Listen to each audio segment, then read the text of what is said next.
డిండికి నీళ్లు కావాలంటారు. డిండికి నీళ్లు కావాలంటే నేను కూడా మాట్లాడా. క్యాబినెట్ మీటింగ్ లో మాట్లాడా.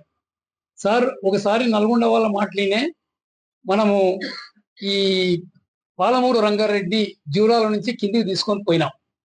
మళ్ళా అదే మిత్రులు మా డిండికి నీళ్లు కావాలంటున్నారు. శ్రీశైలం సోర్స్ గా ఒక లిఫ్ట్ పెట్టుకోమని చెప్పండి వాళ్ళకు. ఎందుకు మా ఏదో రిజర్వాయర్ నుంచి తీసుకుంటారు మీరు? లేక లేక మాకు నీళ్ళు వచ్చినాయి ఈ ప్రాంతంలో, మా మా భూములన్నీ పోయినాయి అనేటువంటి మాట కూడా చెప్పినాం.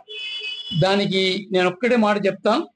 ఇప్పుడు డిండికి నీళ్లు ఇవ్వాలన్నా కూడా మీకు మీకు ఈ ఏదుల రిజర్వాయర్ కన్నా ఒట్టెం రిజర్వాయర్ చాలా పెద్దది, చాలా పెద్దది.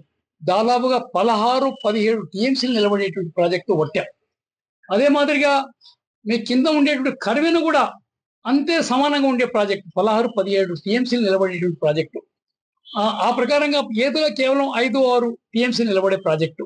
అలాంటి చిన్న ప్రాజెక్టులో ఎందుకు తీసుకెళ్తారన్నా